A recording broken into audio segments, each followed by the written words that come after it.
Number 10, we do have Terry McLaurin starting off. He was honorable mention last year, so it's a really good jump for him. Definitely has become a really good centerpiece to the Washington Commanders. Definitely a guy that's going to continuously, give you a little over 1,000 yards. This year, definitely, I think he came into his own. I think having an actual consistent QB, Jaden Daniels, being a top guy, turn into a star here, superstar, definitely future wise. Helped him out, I think. It's just been very disorganized since he's entered this organization, and it's just nice to see him actually having, a key player that will be able to hand him the ball and find him, especially with the great route running that he does do. He's been underrated for a while, but 29 years old, 6 years in the league, 1 year, $19.65 million, 17 games played, 82 receptions for 1,096 yards, 13 touchdowns, 64 and a half yards per game with a fumble. He did have 292 yards after the catch with 2 broken tackles. The 3 games in the playoffs, he had 14 receptions for 227 yards, 3 touchdowns, 75.7 yards per game, 130 yards after the catch, and 2 broken tackles. He was a second team All Pro. He was a Pro Bowler, and he was second in touchdowns. I mean, yeah, honestly, definitely blossomed this year. It's great to see him be on this list, especially after the years of his hard work. And yeah, I'm excited that he got it done this year. And yeah, well, I would like to see what he does next year.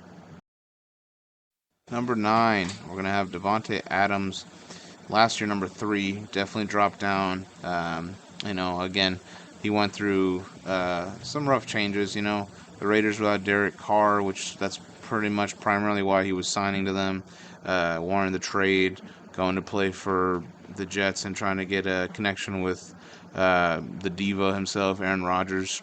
It was okay. I mean, he put up some really good numbers. There's just receivers that are climbing up fast, and there's just a new wave of guys. And Devonte Adams is starting to be a pretty big veteran, and maybe he's declining a little bit, but I mean, there are still there's good upside to him for him to continuously be productive for a while. So I'm excited to see what he's doing, especially with him being in a new team now.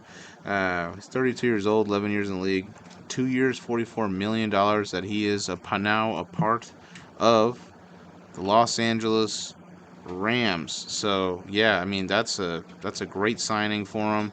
I mean, I think Matthew Stafford's gonna love to have him. He's got a really solid QB there for him to definitely catch passes from. So it's an established team. It's a team that can contend in the NFC. So all good things as long as he can stay healthy. Uh, yeah, 14 games that he played, 85 receptions for 1,063 yards, 8 touchdowns, 75.9 yards per game, 473 yards after the catch with 7 broken tackles. He was eighth in the league in yards per game. Overall, yeah, I really like where he's at. I mean, obviously, he could probably be higher if he can continuously produce the way he's used to producing. I could definitely see him having better numbers. But again, it's Devonte Adams. He's still a threat. He's still top 10 material, and yeah, I want to see what he's going to do this year, especially on a new team.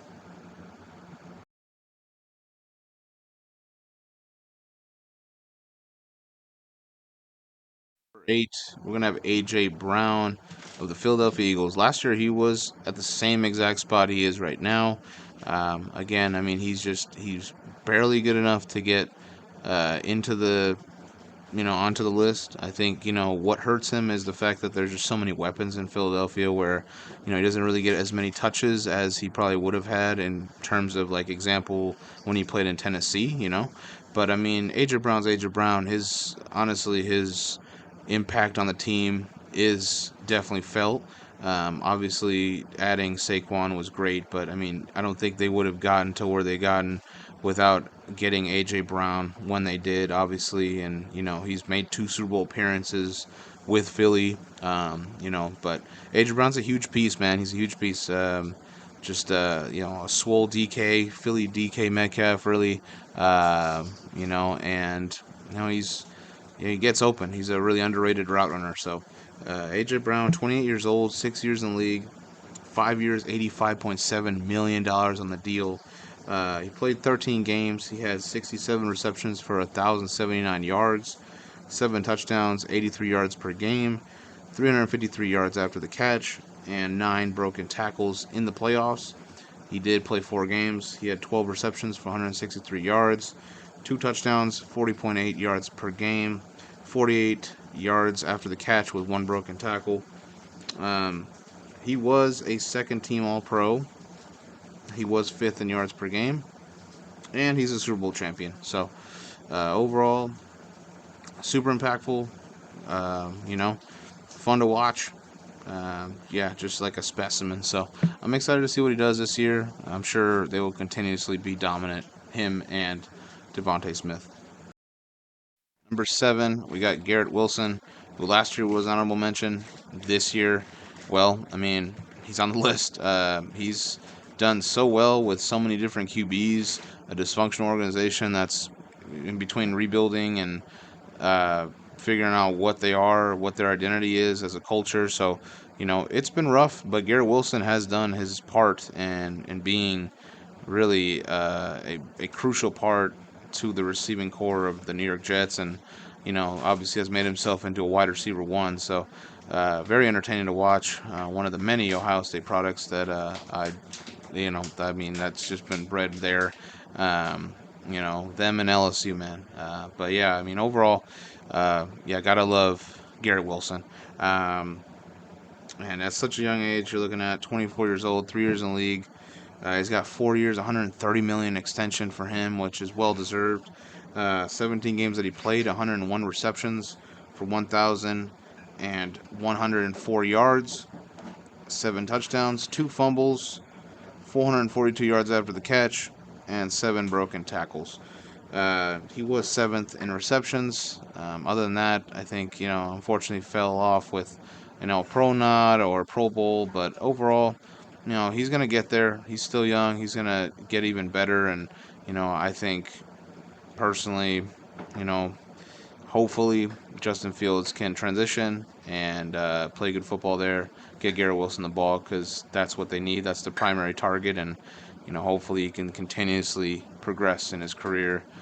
And if not, get him out of New York, because he deserves to have a really good, long-standing career, good numbers to show, and a very reliable QB at that. Number 6, we do have Mike Evans of the Tampa Bay Buccaneers, the future Hall of Famer. Did get his 1,000-yard receiving season for his 11th straight time, man. Every single year since he's been in the NFL, he has eclipsed 1,000 receiving yards. Doesn't matter if he was 1,001 or 1,300 yards, like he got it, and that's rare. I think he's the only player that has done that consecutively that many times, which is insane. Mike Evans is different. Is a different kind of player, man. Different kind of animal, man. So overall, 31 years old, 11 years in the league. He's got 1 year, $21 million left. Honestly, I see Mike Evans retiring in Tampa. I don't see Tampa letting go of him. They got a great offense. Baker Mayfield's solid right now, so I think they should keep him, obviously, especially with the numbers that he can continuously produce, hopefully to stay healthier than he is. He did play 14 games. He had 74 receptions for 1,004 receiving yards, 11 touchdowns, 276 yards after the catch, 2 broken tackles with that. The one playoff game that they played, he did have 7 receptions for 92 yards, a touchdown, and 29 yards after the catch. Overall, he was 4th in receiving touchdowns in the league, and he was a Pro Bowler. I think he definitely gets with the numbers that they might not be as explosive.